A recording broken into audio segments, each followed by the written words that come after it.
जय हिंद, नमस्कार। आप देख रहे हैं डीएनआई टुडे। खबर भदोही से 80% बुआई शेष, 2400 एमटी डीएपी की दरकार। खरीफ सीजन ऑफ होते ही किसान रबी सीजन की ओर तेजी के साथ रुख कर रहे हैं।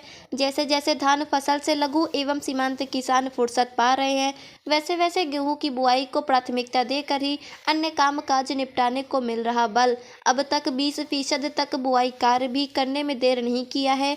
किसानों की माने तो कृषि विभाग गत माह में लगभग 49,000 हेक्टेयर गेहूं बुआई का लक्ष्य तय कर अनुदानित और शोधित बीज वितरण का मानक निर्धारित कर दिया था।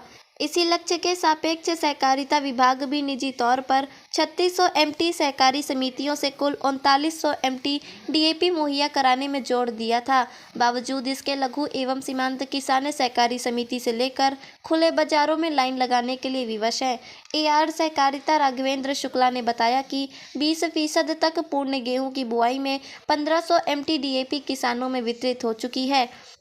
400 एमटी सिर्फ 30 समिति पर सोमवार को दोपहर में ही समाप्त हो गई। 2700 एमटी की डिमांड भेज दी गई है, जो 2-4 दिनों में प्राप्त होते ही वितरण सुनिश्चित कराया जाएगा।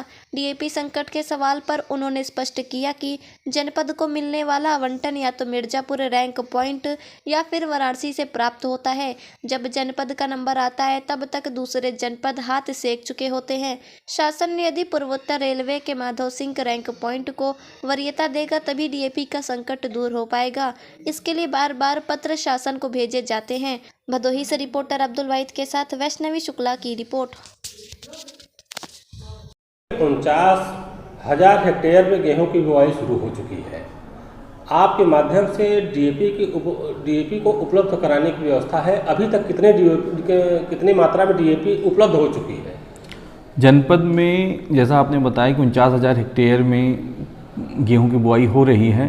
इसके अलावा सरसों, आलू सब की बुआई हो रही है। इसके लिए जनपद को लगभग 7500 एमटी डीएपी की आवश्यकता होती है। उसके सापेक्ष सहकारिता विभाग को 4000 यूरिया डीएपी का वितरण करवाना सुनिश्चित करवाना है।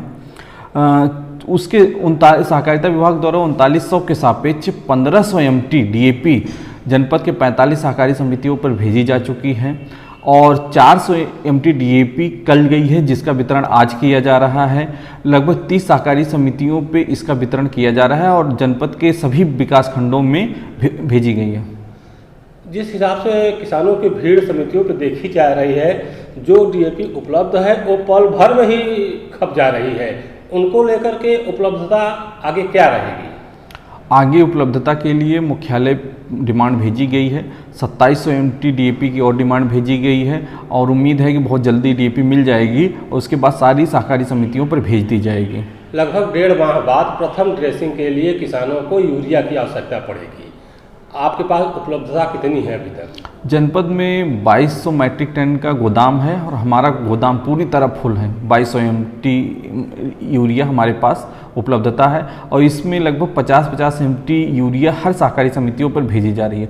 जनपद के लगभग 50 सहकारी समितियों पर भेजी जाएगी। यूरिया के लिए जो संकट आने वाला सामने दिखाई देता है, उससे निपटने के लिए आपने क्या तैयारियां किया है? यूरिया हमारे यहाँ 2 जगह से सप्लाई होती है, एक रैक पॉइंट से और एक फूलपुर प्लांट से। फूलपुर प्लांट से लगातार यूरिया आ रही है और उसे हम लोग गोदाम में स्टोर करवा रहे हैं। इसके अलावा रैक से जब हम डिमांड भेजी जाती है तब आ जाती है। इस समय हमने डिमांड 2700 एमटी यूरिया की भी डिमांड भेज दी है, उसे भी उम्मीद है कि बहुत जल्द मिल जाएगी। अपने यहाँ एक माधव सिंह रैक है, रैक पॉइंट, इसके लिए लगभग 10 साल से प्रयास जारी है। अगर अपने यहाँ ये रैक पॉइंट उपलब्ध हो जाए तो किसानों की समस्या काफ़ी हद तक दूर हो जाएगी। इस पर आपका क्या कहना है? प्रशासनिक स्तर से इस पर काफ़ी प्रयास किया जा रहा है और उम्मीद है कि जनहित में यह अति शीघ्र ही पूर्ण कर लिया जाएगा और यहाँ पर रैक लगने लगेगी और जनता को जो यूरिया और डीएपी की संकट होती है उसकी समस्या का निदान किया जा सकेगा।